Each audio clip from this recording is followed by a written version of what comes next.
should be recording by now, so I'll send you over that. So hello everybody, today we're going to discuss how you can stream to Twitch with the help of ffmpeg. So those of you who have watched my stream today might have realized that I wasn't streaming with my regular setup. In fact, I was streaming using ffmpeg. Let me show you. This is the streams clip, you can watch it from here. But pretty much what I was doing is I was streaming everything that I did with the help of ffmpeg. I did not realize how loud I was. Yeah, that's like, I was discussing something about GPUs, then we were playing a game. I didn't realize how loud I was. It makes me rethink everything. But yeah, so as you could hear, I'm trying to use this for streaming instead of using OBS. I might have to tweak some audio settings, but it's something that I'll work on over time. Been streaming for about nearly 4 hours without any crashes, any slowdowns, and bitrate stayed the same, around 1 to 2 megabits, which is enough for me to stream. So you might be thinking, okay, so you've been streaming using ffmpeg for the first time. Well, it was actually fairly pleasant. This is actually the script. This is the example script, so you guys cannot steal my code. Like my special key. This key is unique to everybody else. So you will replace those X's with these underscores with your key or with your code, and it will work. It will stream directly to your Twitch account. I will upload this stream script sample with all the steps you need to take in order to make it work. And pretty much what I did is I recycled my previous script, which was referencing, recording using ffmpeg. Let's just do it like that so you guys can see everything. So let's go line by line here, explaining everything. So once again, you can see pause audio-k. This pretty much kills all the pause audio interfaces whenever I start streaming, and then restarts them because I want the latest things. So this pretty much ensures that no audio device is being used when I try to launch the stream. Then we have this pkill-f device video 0. So if you remember my recording using ffmpeg video, I mentioned this pretty much kills every single process that has been assigned to this device, therefore releasing all of its resources for me to be used in my live stream. Then what we have is here the MPV string. So what this does, it launches a MPV window, which moves it to the bottom right corner of my screen and sets its size to 30%. And this untimed thing pretty much says, hey, don't wait for the next frame, just render it out. Therefore you can see my hand gestures, movements, and me talking in real time without having to wait for anything. And then I define which device to take it from, which is my main webcam, which I use. I don't have a second one, but I plan on getting a camera sometime in the future, for a secondary camera, But I have just one camera as of now, so this is good enough for me. Which pretty much takes everything that the camera sees and puts it into that small MPV window you can see down right at the corner of your screen, or at the corner of the video actually. Then we have this ampersand. What this ampersand does, normally it starts with C2 ampersand, but I have only one, and what this does, it runs both of these commands in parallel, therefore making it so that everything runs. So it first launches the recording because it starts with the ffmpeg stuff on the right, and then it starts the camera. So it first launches everything else and then it launches the camera. So I use ffmpeg as I mentioned, and this Y pretty much says, hey, just override it without asking me, because the last thing I will want to do is just constantly pressing Y to rewrite it, send it to Twitch and such. It's not fun at all.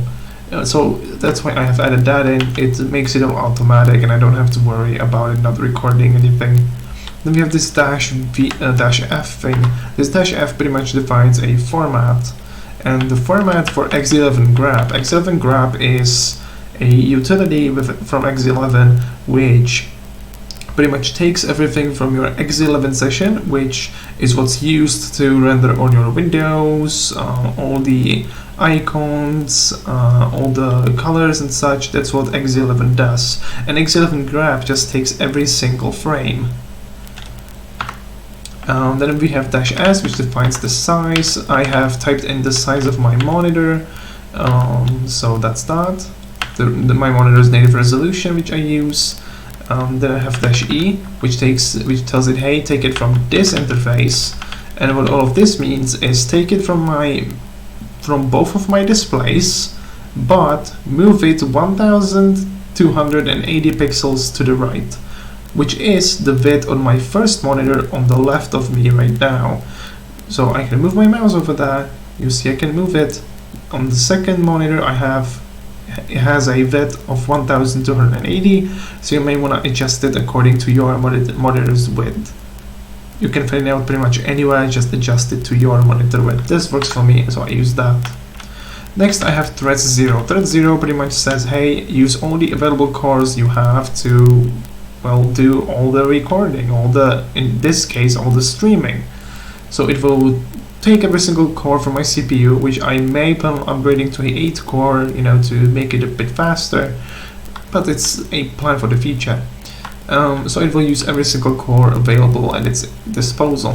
Then we have -f. What -f means is another format, and this time we're working with ALSA.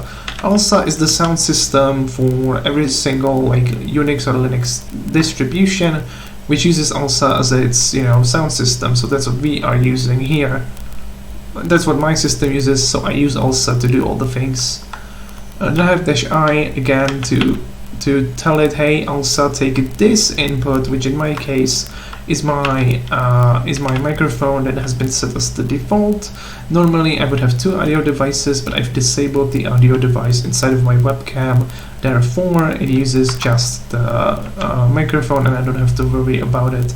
I made a video where you can tweak your microphone settings so that they sound as good as possible, so just bear that in mind. Next we have -vf. -vf says video format.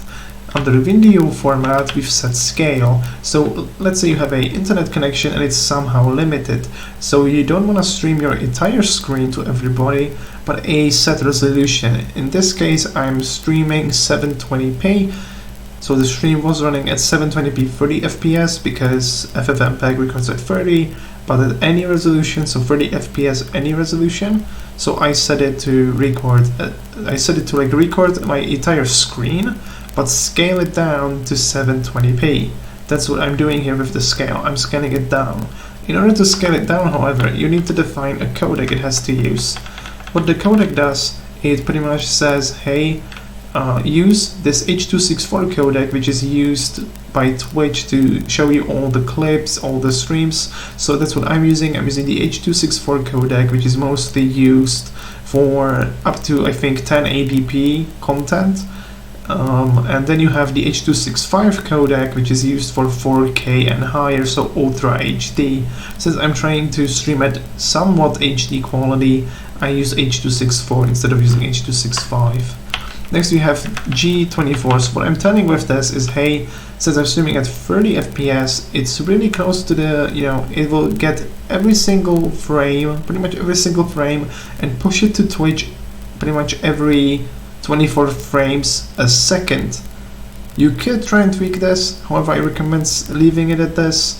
It will pretty much take the most recent frame and push it out. You can try and tweak this to your liking. Again, it really depends on you. I would recommend that you use this as your recommended if you don't want to saturate your bandwidth, which really does make a difference, believe it or not. Then we have -bv. What we're saying is, hey, I want to define my bandwidth with a certain volume, and the bandwidth I've set is 2 megabits per second, which is, believe it or not, more than enough for this. I wasn't even hitting close to 2 megabits per second.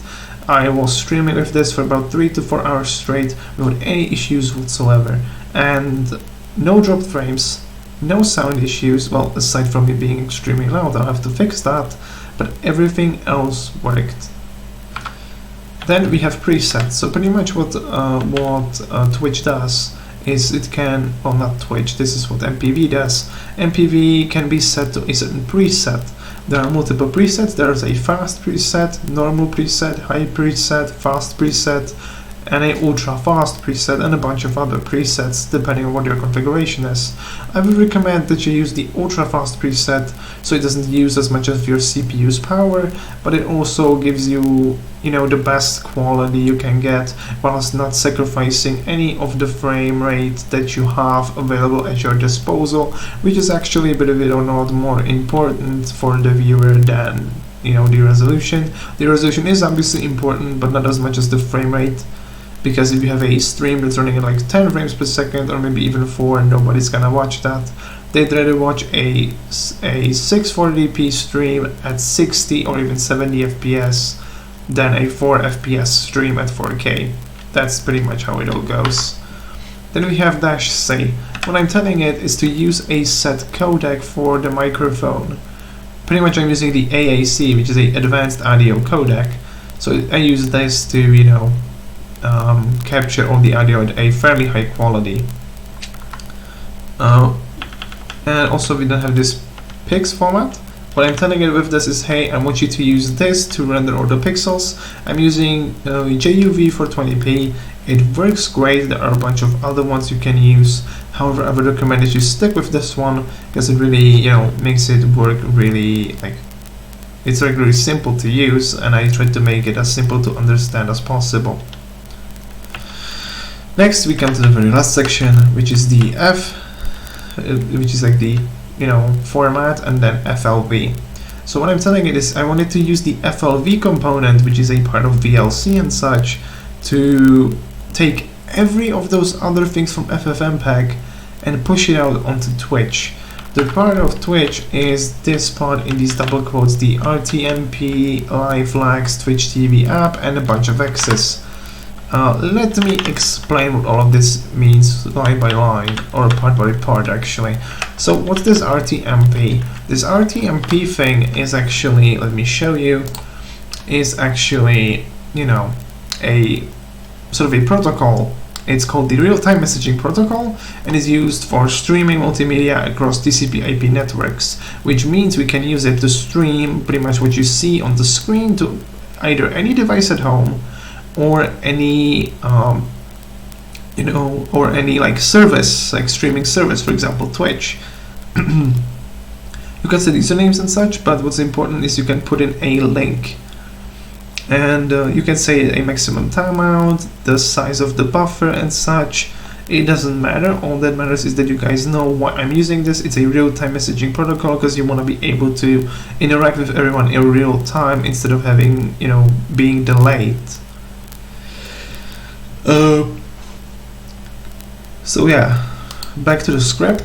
Then we have this this sort of, well, not crazy, but this live lags Twitch TV /app thing. With this, we're telling it, hey, access the Twitch, like the application from Twitch, and we want you to access a certain stream to put everything onto a certain stream, and the certain stream that you want to stream it to is defined by all of these X's right here. In order to edit this successfully, I would recommend that you delete this section.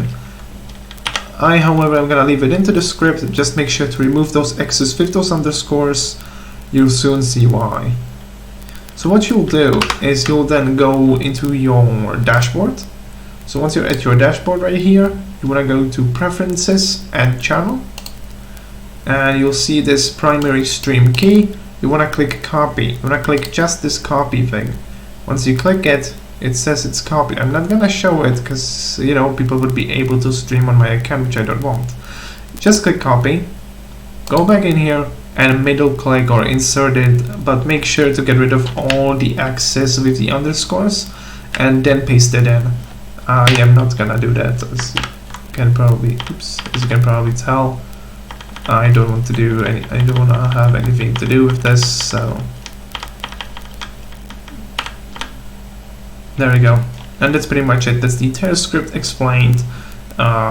You saw me use it on stream today, so I'm gonna upload the video as it is, with almost no editing. I may just put in my intro, to show people that I do actually care about my content and that it isn't all just, hunky-dory and stuff.